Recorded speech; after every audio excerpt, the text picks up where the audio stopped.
All right, everybody, welcome back to the Spaz Breakdown. Last week, we had an okay week. UFC 299, it was a hell of a card, but we went 9-5 overall. On the locks, we were 2 for 4, 50%. Some of the fights we called like 100% called them, but then the other fights we were completely wrong. So, I don't know, it was a 50-50 night, but I'm glad the last 3 fights of that main card went the way they did. I mean, the Burns fight, I really thought he had that fight too, and then it went how it went at the end of the third there, but he was winning till that happened, so it is what it is. Some of the fights, like I said, just didn't go our way, but it's a new week. Let's try and do a little better this week. We got UFC Fight Night Tuivasa versus Tybura. Big fan of Tuivasa, if you didn't know, so the main event I might be a little biased, but I do love me some Bam Bam. So let's just kick her off here. We got the prelims. We got a bantamweight fight to start it off. We got Charalampos Grigoriou versus Chad Angheliger. Grigoriou's 31. He's 8-3. This is his UFC debut. Chad Angheliger, Canadian. He's also 37. He's 12-7. He's 1-2 in the UFC. That Grigoriou, he came off a Dana White Contender Series. He got a 1-minute knockout. He's also on a 4-fight win streak, all KOs. He did lose to Christian Rodriguez, who's fighting later in the card. He lost to him back in the regional scene. Chad Angheliger's on a 2-fight losing streak, and he's tough, but he's too old here. I don't think his chin's going to be there, and I think Grigoriou's going to have an easy night. I got him second round KO. Grigoriou's minus 162, Chad's plus 136, so he is the favorite to win, but not by much. If you hammer a knockout win, you might get plus odds. Next fight, we got the straw weights. Jacqueline Amarin versus Corey McKenna. Amarin is plus 105. McKenna's minus 125. Amarin's 28. McKenna's 24. Amarin's 7-1, 1-1 in the UFC. McKenna's 8-2, 3-1 in the UFC. Amarin lost to Sam Hughes, but then beat that Montserrat Ruiz, who I was actually a big fan of. I thought she looked like a killer, but she kind of fell off, and Amarin took advantage of that, TKO'd her. Also, McKenna's on a 2-fight win streak. She beat Cheyenne Vilmas by unanimous decision her last fight.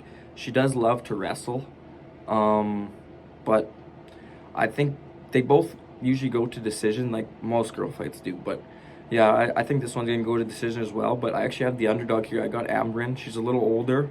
She's a little newer in the UFC as well, but I don't know. I'm not a big fan of McKenna. I know a lot of people like McKenna. She's super young too, so she's got a lot of promise, but I think Amarin's going to step up and get that underdog win for the girls, which also doesn't happen much. Most underdogs for the girls, they lose, but let's see if we could change that around here. I got Amarin by decision. Next is the featherweights. We got Joshua Kulabau, who's minus 192, fighting Danny Silva, who's plus 160. Kulabau's 29, 11-2-1. He's 3-2-1 in the UFC. Danny Silva's 27 years old, 8-1. This is his UFC debut. He got a unanimous decision win on Dana White Contender Series, and he also has 5 wins by KO. Those are all in the LFA. That's the regional scene. He was in the LFA.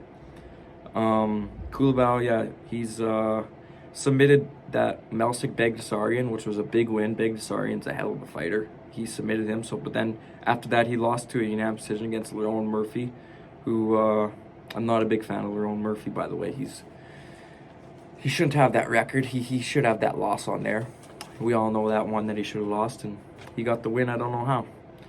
Also, he has Kulabau has a split decision draw against Charles Jourdain. Charles Jourdain, another high class featherweight, but I think this one's pretty set up. Like I said, Kulabau, he's minus 192, Silva's plus 160. I got the favorite here, Kulabau. I think his submission game is pretty good nowadays. I think he's going to get the early sub. I got him first round submission. If you hammer that, I think that might be plus odds, the submission. So if you go that way, might be plus there. Next fight, we got the flyweights. We got Jafel Filio. This is my first lock of the night. Jafel Filio's the lock at minus 180. He's facing O'Day Osborne, who's plus 150. Jafel's 30. He's 15-3. He's 1-1 in the UFC. But as we know, his one loss was to Muhammad Mokaev, where he had him in that knee bar and almost got it. But I don't know how Mokaev was ready for his leg to get ripped off. He wasn't tapping. So it is what it is. That was a tough one. But then he came back in his next fight and he beat that Daniel Perez by sub. I think it was a first round sub too. So he was quick on his return and got a nice sub there. O'Day's 32, 12-6-1. He's got a split record in the UFC. He's 4-4. He's 1-2 in his last 3, and his last fight was that sub loss to Amu Amabayev. I don't know. O'Day's not the best against people that are good at submissions, and Filio's a submission king. So I got this another first round sub, Filio, and the odds aren't too good. So like I say, he's only minus 180 money line to win. So if you get a first round sub, that might be plus money as well. That's also a lock, so I can almost guarantee that'll happen. Next, we got the bantamweight fighters, the girls here. We got Josim Nunes, who's minus 190, 148, sorry. And then we got Chelsea Chandler, who's plus 124. Nunes is 30 years old. She's 10-1. She's 3-0 in the UFC. She's looking pretty good since she's came in.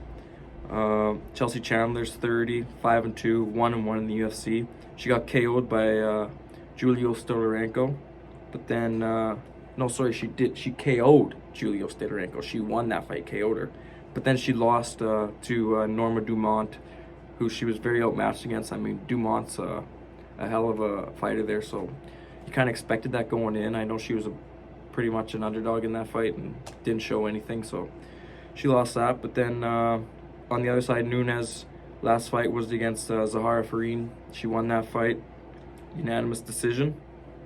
But I got Nunes here by KO. I think Chelsea Chandler's going to be a little outmatched. I think Nunes is just riding that streak, and I got her second round KO. So just hammer that, see what happens there. I know KOs don't really happen for girls. They usually go to decision, but I think Nunes can put on the pressure and maybe even get that KO. Next, we got the lightweight boys fighting here. We got Nathan Levy versus Mike Davis. Levy's 32, 8-1, 2-1 in the UFC. Mike Davis is 31, 10-2. He's 3-1 in the UFC. Mike Davis is minus 325, pretty heavy favorite there. Levy's plus 260. But Levy is on a 2-fight win streak. He beat Mike Breeden, and then he beat Gerardo Valdez, both by unanimous decision. Both went the distance there. The 3-fight win streak for Mike Davis, his last 2 wins were against Mason Jones and Vyacheslav Borshev, the Slava Claus, as some people call him. He's looked really good. I know they're both unanimous decision, but those are 2 high-class lightweights there in Mason Jones and Vyacheslav, so they are prospects as well, and he beat them both. I think his only loss too was against Gilbert Burns in his UFC debut. He was up a weight, took it on short notice. I mean, and it's Gilbert Burns, right? And he went to the decision there. So I got Mike Davis here pretty easy. I don't think he's going to be able to finish Levy, so I got Davis by unanimous decision.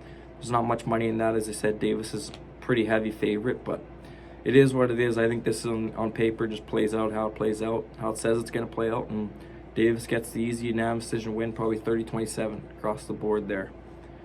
And then in our featured lightweight in the prelims, this is my second lock of the prelims. We got Thiago Moises, who's minus 470.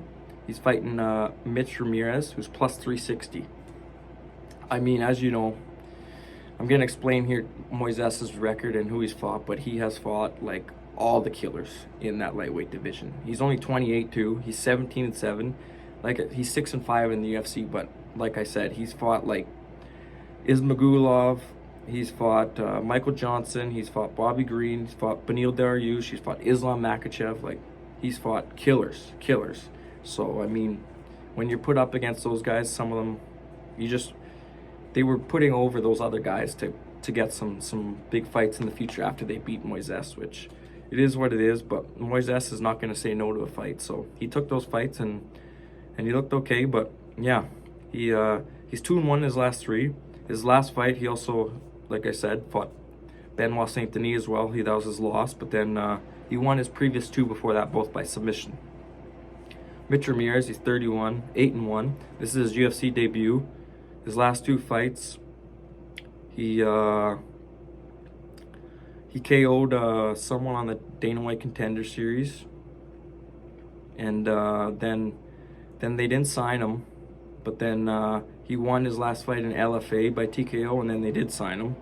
But I'll be honest here, Ramirez is very outmatched. I think this is going to be a very easy night for Moises. They're finally giving him a fight where he can show his skills here, and they're going to put Moises over to be who he's supposed to be now at 28. I got him second round KO, might even be a first round KO, but yeah, like I said, Mitch Ramirez is going to be very outmatched at plus 360, Moises minus 470, but it is a lock. If you put a KO, it might be better odds. They'll still be favorited, but yeah, I got Moises locked there by KO. And that's actually it for the prelims. We kind of flew through those, but yeah, I know my last card there, UFC 299, the pay-per-view, I kind of went hard, but the pay-per-views are going to be more in-depth than the fight nights, because a lot of these fighters, like I said, especially in the Apex fight nights, some of them are making their debut. We don't know much about them until we see them a couple times, but yeah, especially like this Mitch Ramirez, I don't know too much about him, but all I know is Moises is a way better fighter than Ramirez, so Moises should win that pretty easy. So yeah, let's get to the main card here. All right, so the main card, we got it starting off with Christian Rodriguez, who's plus 154. He's fighting Isaac Dogarian minus 185. Rodriguez, 26. He's 10-1, 3-1 in the UFC. He's on a 3-fight win streak with those 2 wins against Rosas Jr. and Cameron Simon in his last 2 fights. He's been killing those young guns like Rosas Jr.'s like 18 and Simon's like 20, 21.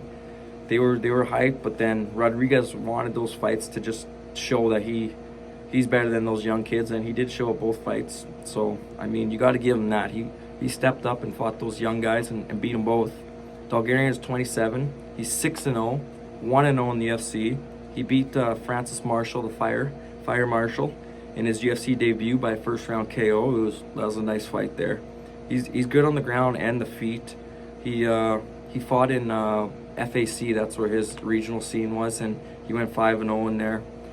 I think Dogarian, he's older, right, than Christian Rodriguez, and I know he doesn't have the UFC experience, but I think he's gonna win this. I got him by actually 3rd round sub. He's gonna get a later sub, I think.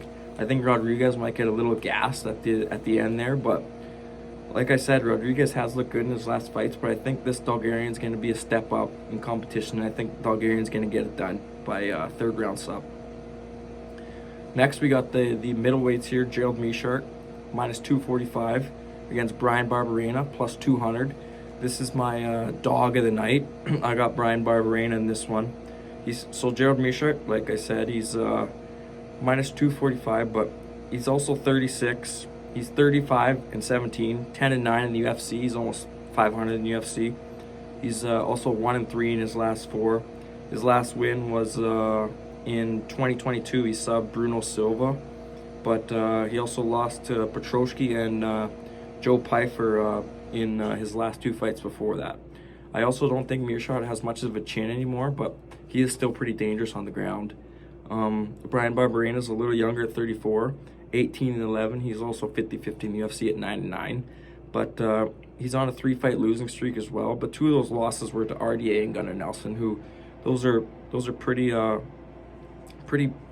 known UFC fighters there. And I think Barberena is gonna try his hardest to KO Meerschaert pretty early.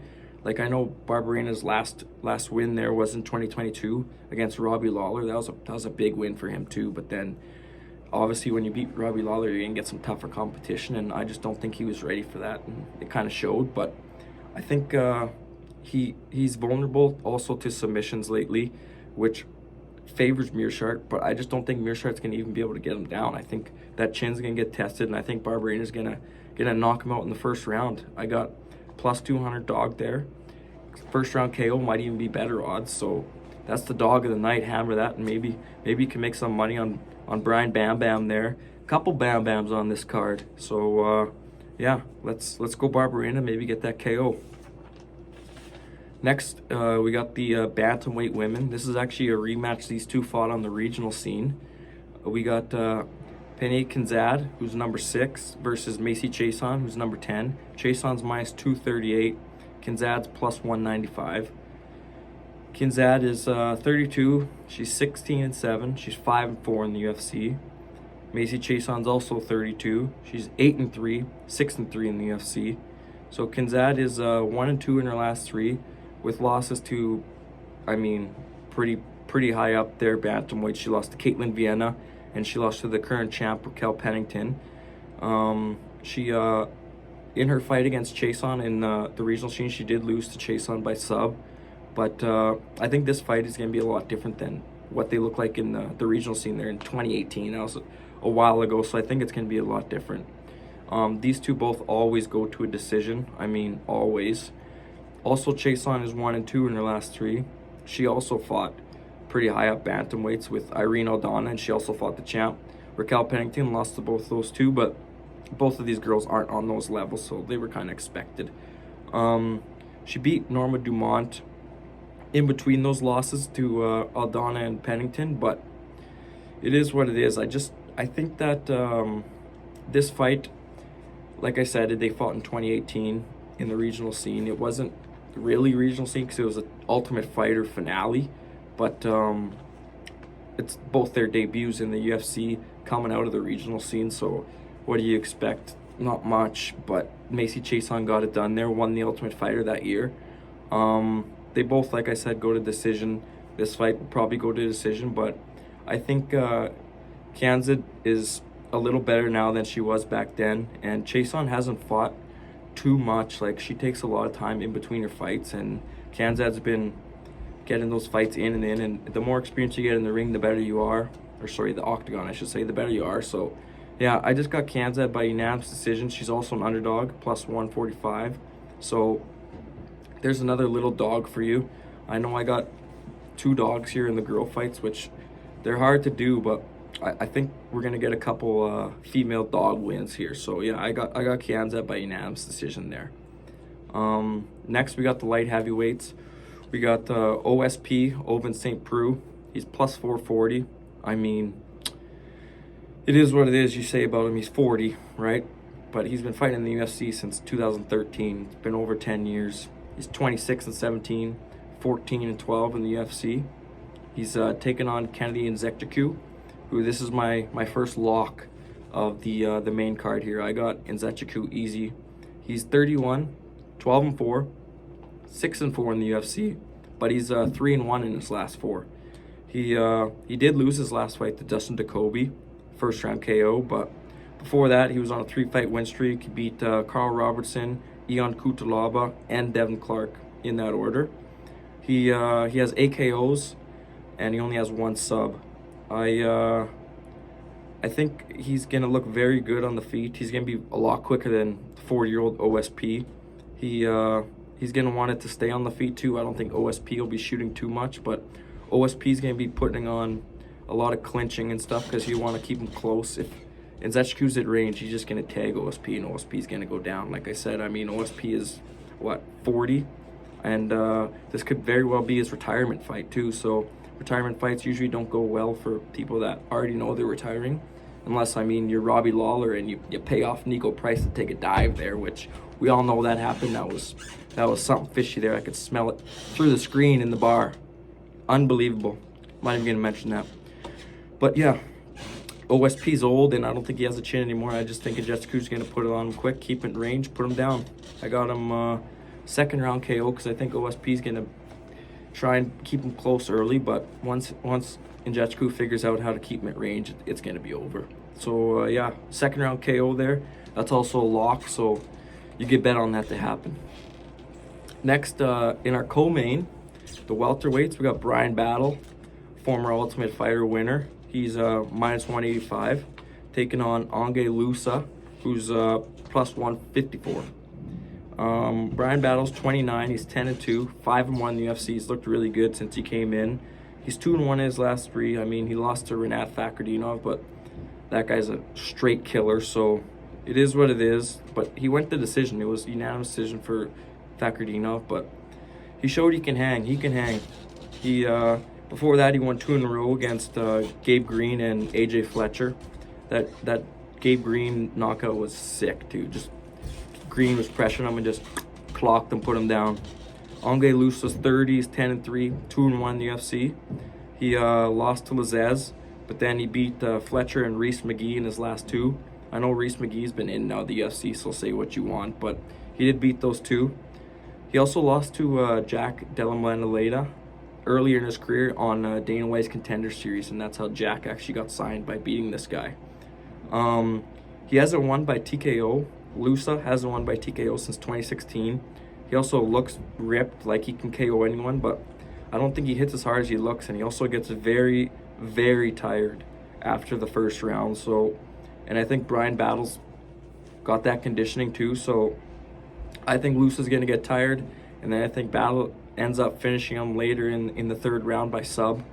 I think he's just going to take him down and sub him in the 3rd round after Lusa's gassed, completely gassed. So that fight should be pretty easy on paper. I know, like I said, Lusa looks big, but he doesn't hit as much as you think he would.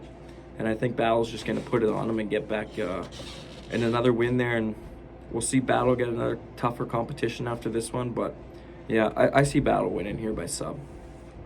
And then we got our main event here. We got Tuivasa, who last night he was an underdog and now he's a favorite, -120. I know I'm filming this on Wednesday, so if the odds change, then it is what it is, but this is what they are right now. So Tuivasa's number 9. He's fighting Marcin Tybura, who's number 10. Tybura's +100. Tuivasa's -120. Tuivasa's 30, 14-6, 8-6 in the UFC. And then Tybura's 38, 24-8, 11-7 in the UFC.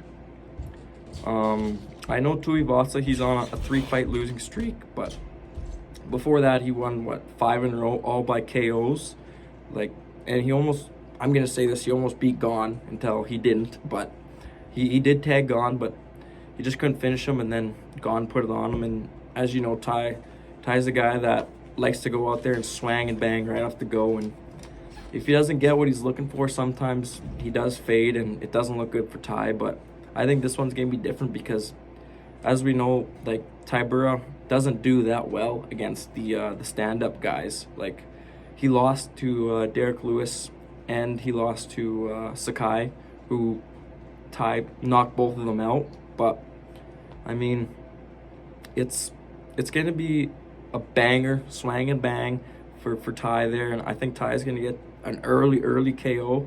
I got him as my second lock too, as in the main card here, and yeah, it's gonna be a KO. I think if Tybura's smart, he should just shoot takedowns, but I think Ty's been working on his takedown defense, and also Ty looks better than he's ever looked. He looks slimmer than he's ever looked. I know that's just off social media, so say what you will, but I'm going off that. I think Ty looks really good. He also, in his interview today with Ariel, he said he's in the best shape of his life, and he does look like it. So I think Ty's going to be able to put it on him quick and get that early KO against Tybura. If he doesn't, though, it's going to be a long night for Ty. I think Tybura is just going to lay on him for 5 rounds and get the unanimous decision, but I don't think that's going to happen because I think Ty's going to knock him out quick, and he's going to do a shoey in the Apex with 4 fans there. So that should be so exciting for those 4 fans. But yeah, we got that first round KO. I do want to say this. I'm so sick of these Apex cards. UFC has all the money and all the talent in the world to go everywhere, every weekend, and they can if they want. But this Apex is just a money-making machine for them now, so I don't ever see them dropping it, which is so sad because there's so many smaller cities, especially in Canada and the United States, that could hold these fight night cards every weekend. But I don't know, since COVID they haven't been going, and it's pretty disappointing, but it is what it is. We'll see how these fight night cards go. But yeah, I got Tuivasa there, first round KO, and those, I know last week I didn't give any locks, which was my mistake, so now we got the locks as well, and I think the locks are going to do very well this week, very well. So that's it for the breakdown this week. I think this card's going to be a little better for us than last week. I know I was pretty confident, but some things just didn't go how I thought they would, and it is what it is. That's the fight game. So we'll see. But yeah, I got Ty there in the last fight. Both Bam Bams are gonna come off with a couple wins. So that's it. All right, we'll see you guys next weekend.